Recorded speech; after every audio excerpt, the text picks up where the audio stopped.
Sementara itu, pasca ledakan gudang amunisi milik TNI Angkatan Darat, warga yang tinggal di sekitar lokasi ledakan mengaku trauma dan memilih tinggal sementara di pengungsian. Untuk sementara, warga memilih tinggal di tempat pengungsian yang disediakan pemerintah desa setempat. Berdasarkan keterangan warga, selain menimbulkan ledakan, kebakaran juga membuat beberapa rumah yang tidak jauh dari lokasi mengalami kerusakan.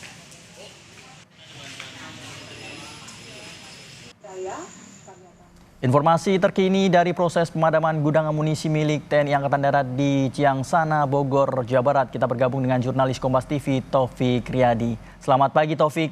Apakah proses pemadaman di gudang amunisi yang meledak dan terbakar tadi malam masih berlangsung dan seberapa jauh area yang disterilkan?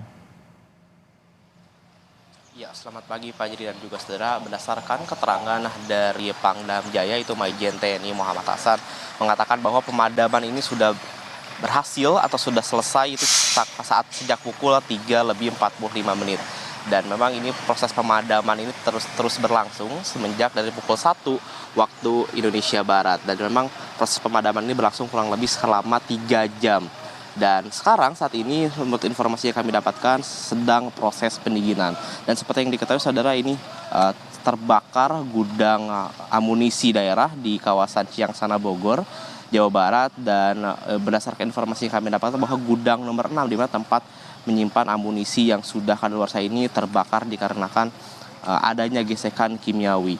Lalu juga ini merupakan dugaan sementara dan berdasarkan keterangan dari Pangdam Jaya dan juga dari pemadam kebakaran, total ada 27 unit pemadam kebakaran yang dikerahkan untuk memadamkan kebakaran yang terjadi di Gudmurah pada malam lalu.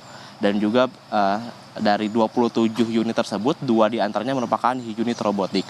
Nah saudara, dikarenakan unit ataupun gudang nomor 6 ini sering terjadi ledakan dan memang tidak memungkinkan untuk dilalui oleh pemadam kebakaran, maka khusus untuk gudang nomor 6 ini pemadamannya dilakukan oleh unit robotik, 2 unit robotik yang berasal dari pemadam kebakaran Provinsi DKI Jakarta. Dan sekarang berdasarkan informasi yang kami dapatkan, jika kita hitung sejak padam tadi sejak pukul 3:45, harusnya sekarang ini proses pemadaman sudah selesai. Namun saat ini kita masih terus menunggu konfirmasi lebih lanjut dari Pangdam Jaya maupun dari pemadam kebakaran, baik itu pemadam kebakaran dari DKI Jakarta maupun dari Jawa Barat, apakah proses pemadaman ini sudah selesai atau belum. Dan memang selain proses pemadaman juga ini dibarengi dengan proses penyisiran dengan adanya proyektil ataupun granat-granat ataupun amunisi maksud kami yang terlempar saat terjadi ledakan, Fajri. Ya Taufik, apa saja proses yang akan dilakukan selanjutnya setelah tempat sudah dinyatakan aman?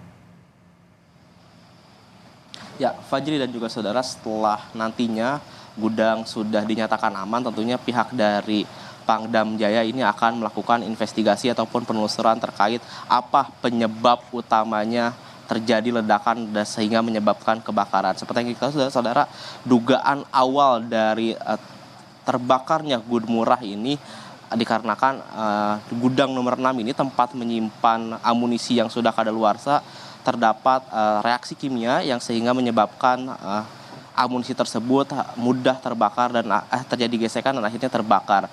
Dan tentunya nanti pihak dari TNI jika sudah aman, sudah steril, akan menurunkan personelnya untuk memeriksa dan juga menginvestigasi. Selain memeriksa dan menginvestigasi, tentunya nanti akan melakukan penyisiran dari area radius terjadinya ledakan. Tentunya di sini adakah selongsong ataupun adanya amunisi yang terlempar saat terjadi ledakan yang sempat terjadi saat terjadi kebakaran. Selain melakukan penyelisiran, melakukan penelusuran, pihak dari TNI juga mengatakan akan mendata masyarakat yang menjadi korban. Dalam hal ini adalah korban kerusakan secara material. Seperti yang diketahui, terjadi ledakan, terjadi juga adanya hamburan-hamburan dari seperti proyektil ataupun amunisi lainnya yang terkena rumah warga. Pihak dari TNI tentunya akan mendata rumah warga dan akan menghitung berapa kerugian yang akan diterima oleh masyarakat. Selain juga menghitung kerugian dari masyarakat, juga nantinya akan menghitung kerugian dari kebakaran yang terjadi khususnya di gudang nomor 6 ini. Dan untuk saat ini kita masih terus menunggu karena proses pendinginan ini belum diumumkan apakah sudah selesai atau tidak. Dan setelah selesai proses pendinginan ini, pihak dari personel TNI ini akan menurunkan personelnya untuk melakukan penelusuran dan juga penyelidikan terkait apa penyebab terbakarnya gudang amunisi daerah yang ada di Bekasi, Jawa Barat. Fajri. Ya, api sudah berhasil dipadamkan akibat ledakan dari amunisi dan saat ini dari pihak TNI akan melakukan investigasi untuk mengungkap apa yang menjadi penyebab ledakan amunisi. Terima kasih Taufik Riyadi melaporkan langsung dari Ciangsana, Bogor, Jawa Barat.